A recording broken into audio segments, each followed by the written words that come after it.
সাবধান মহিলা মা বোনেরা, আপনাদের নামাজ হচ্ছে না। এই দুইটি ভুল করার কারণে আপনাদের অধিকাংশ নারীদের নামাজ হচ্ছে না। মা বোনরা কিন্তু ইসলাম মানতে, ইসলামের বিধিবিধানগুলা মানতে অনেক মা বোন কিন্তু আগ্রহ প্রকাশ করে, নামাজ পড়ে, তারা কিন্তু ইসলামকে জানার জন্য খুব আগ্রহ থাকে। নামাজে দুইটি ভুল করার কারণে মা বোনদের নামাজ হচ্ছে না। 5 বছর 10 বছর ধরে নামাজ পড়তেছেন কিন্তু নামাজ হচ্ছে না।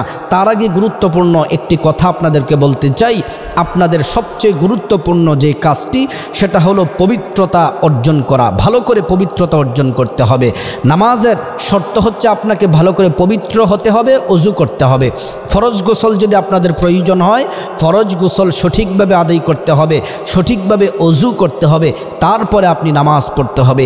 এই পবিত্রতা হাসিল করতে গিয়ে অধিকাংশ নারীরা, আমার মা বোনেরা কিন্তু ভুল করে ফেলে, এজন্য তাদের নামাজ হচ্ছে না। তো আজকে যে গুরুত্বপূর্ণ যে বিষয় আপনাদের সামনে আলোচনা করছি, অধিকাংশ নারীদের, আমার মা বোনদের দুইটি ভুলের কারণে তারা কষ্ট করে নামাজ পড়ছে কিন্তু বেনামাজি থেকে যাচ্ছে, কষ্ট করে তারা নামাজ পড়ছে কিন্তু তাদের নামাজ হচ্ছে না।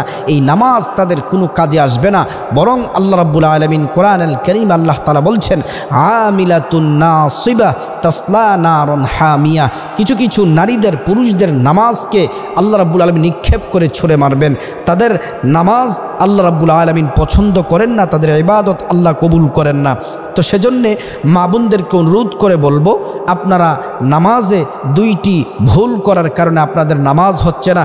1 নাম্বার হচ্ছে, অধিকাংশ মা বোনেরা নামাজের বাহিরে এবং ভিতরে 13টি ফরজ আছে, এই ফরজগুলা কি কি এই সম্পর্কে কিন্তু মা বোনেরা জানে না, অধিকাংশ মা বোনেরা জানে না। কিন্তু আমাদের উচিত নামাজের ফরজ কি কি এগুলা জানা এবং নামাজের ওয়াজিব এগুলা জানা। আজকে নামাজের ফরজ না জানার কারণে, নামাজের ফরজ বাহিরে এবং ভিতরে 13টি ফরজ আছে।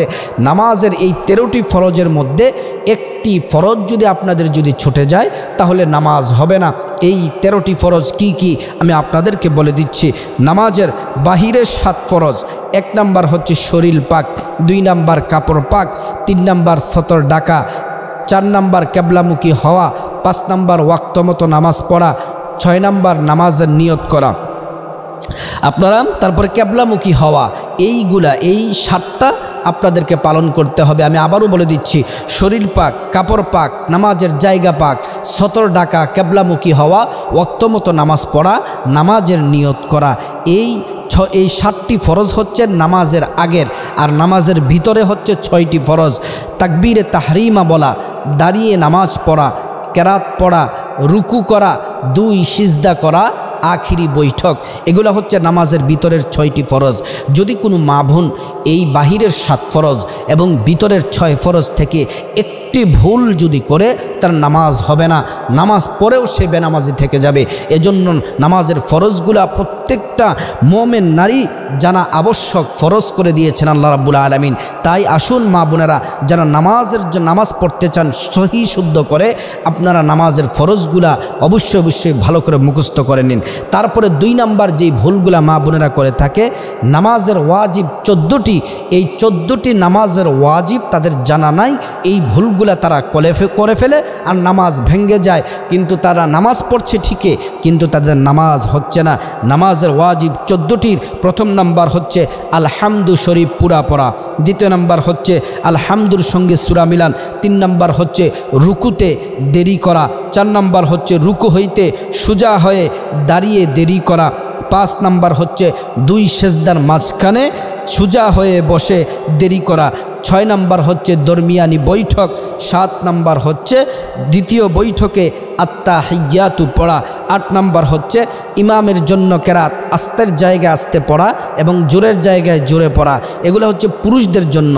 আর 9 নাম্বার হচ্ছে বিতরের নামাজে দোয়ায়ে কুনুত পড়া, 10 নাম্বার হচ্ছে ঈদের নামাজে 6 তাকবীর বলা, 11 নাম্বার হচ্ছে প্রত্যেক ফরজ নামাজের প্রথম 2 রাকাতে কেরাতের জন্য নির্ধারিত করা।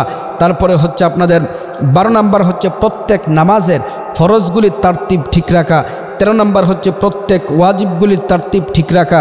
14 নম্বর হচ্ছে আসসালামু আলাইকুম বলিয়া নামাজ শেষ করা। অধিকাংশ মা বোনেরা নামাজের ফরজগুলা জানেন না, ওয়াজিবগুলা জানেন না।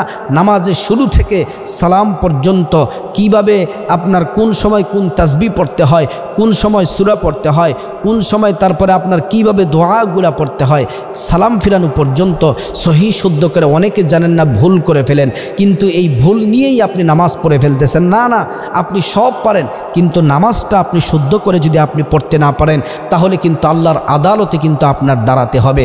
তাই নামাজ হচ্ছে এমন একটা বন্দেগী, ইসলামের মূল ভিত্তি হচ্ছে পাঁচটির মধ্যে প্রথম নাম্বার হচ্ছে ঈমান, দ্বিতীয় নাম্বার হচ্ছে নামাজ।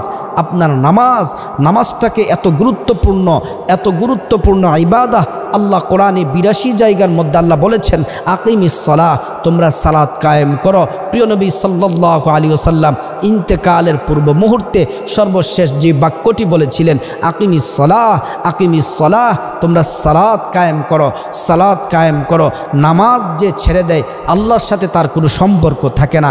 একজন কাফের আরেকজন মুসলমানদের মধ্যে পার্থক্য হচ্ছে নামাজ। মুসলমান সে নামাজ পড়ে আর কাফের সে নামাজ পড়ে না।